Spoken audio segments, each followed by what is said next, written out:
So how do you think the tariffs on the imported pasta are going to change things for your customers here? Well, obviously, it will come with an increase on pricing, especially for people like us that we don't like to compromise on the quality of the products. Are you concerned at all for your business? Of course. Of course, time for restaurants is very difficult these days with all the cost increases from energy to rent to labor. Especially here in New York, there is a lot of prediction for the future on labor cost. And of course, ingredients will be the same. So the more they go up, the more we are forced to raise price. And is people still willing to spend those money? Not as bad as bread. I don't know. It depends on how you feel. But pasta is feeling the tariff, reacting right there, a restaurant owner here in New York City, to the 107% tariff on imported Italian pasta. It could be in place as soon as January. Just about everything costs more today than it did 5 years ago. The price of groceries alone is up 30% since February 2020. So why does the president keep saying that the economy has never been better? Joining us now, professor of economics and public policy at the University of Michigan, Justin Wolfers. Doug High still with us. It's a lot of money for pasta, Justin. Mate, plus I've got to feed my kids as well, and that's the only thing my kids eat. It's like the only thing they eat, that's true. Yeah. The tariff issues are taking the toll on the markets right now. I think we're down, if we show it, 750 points, crashing, not crashing, but sliding on news or a sentiment that I guess the Fed's not going to lower interest rates again. What's going on, Justin? Look, the economy's just really hard to read right now. It is absolutely true the president inherited a strong economy, and so we had a lot of momentum.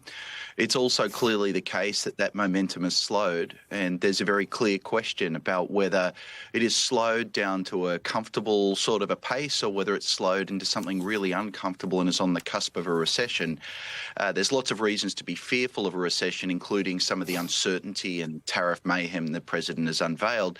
And of course, what we'd normally do at a moment like this is look to our reliable government data, which we've been completely in the dark because of the government shutdown. So the Federal Reserve Board is more divided than it's been in, I'd say, decades, actually. And that's because all of us are quite uncertain about what's happening out there. Let me show you we're putting them up right now, but the numbers as they stand, the prices that have just gone up and up and up and up and up. I wonder if you add on that the stock market taking a bit of a dip, does that force the administration to pay attention? Does Donald Trump lose the one talking point he has, which is that the economy is doing great when he talks about the stock market? There's a K-shaped economy. If it becomes an L-shaped economy where everybody's at the bottom, Doug, or feeling it, does the White House move? Does it change? I think it does change somewhat, but they have to be in charge of how they do that. And, that starts with the president, but that also means members of Congress, too, because essentially we have two economies. The numbers that we see, where the Dow is on a given day, obviously, at 48,000 points, it's as high as it's ever been, regardless of what it does in a given day. And then there's what people feel. And that's when they spend money at a grocery store, at a restaurant, or they go to the movies, or they don't spend money on things because they see the prices. And that sticker shock is real and causes them to say no. And if I'm talking to members of Congress, which I do all the time, I think this is a perfect example of how Republicans can have some differentiation from Trump, who's not on the ballot in the midterms, and understand or tell voters they understand exactly what's happening with the economy and they're trying to do something about it. I would put up legislation to get rid of these kinds of tariffs, call it a linguini tax, and how you're trying to repeal it, so that even if that bill is not successful, you've introduced it, you've co-sponsored it, and you have something that you can tell your voters that you're trying to solve the problem. A linguini tax. You can make a Fusilli Jerry if you want out of it as well, but be careful with a Fusilli Jerry. 1 in a million. Let me play some sound from people out there reacting to the cost of things. So it really hit me today while getting groceries how expensive things are getting. I got 3 bags of groceries and it was $105. This coffee last August was $12.98. $12.98. Cool, I'll pay that. It's like the value size. Love this coffee. It's what I get every single time.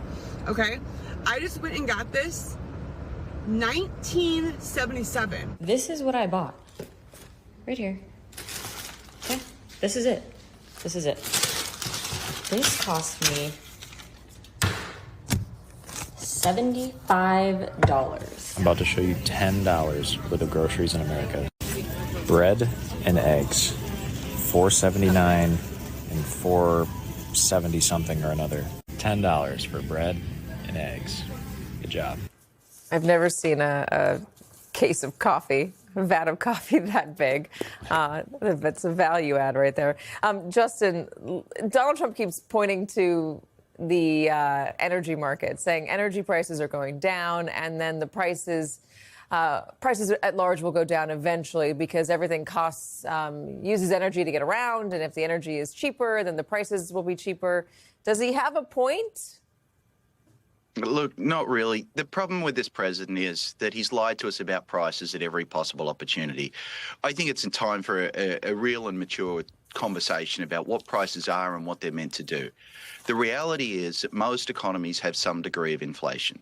That means prices tend to rise over time. Not all of them and not all at the same rate. The original sin in this debate was the president, before the election, pledging he would get prices down. That almost never happens. Prices just have a tendency to rise. He's refused to look the American people in the eye and say, I was kidding just then. He's continued to lie about it. He tells us prices are down, and each of us goes to the grocery store. We know exactly what's happening out there. Doug, last word. Energy prices are a real problem in the short term. We're entering home heating oil season, right now, and also in the long term of through the next year and the next 3 years, especially with the rise in how Americans are consuming energy. AI is a huge consumer. It's going to be a growing problem for this administration and likely the next one as well.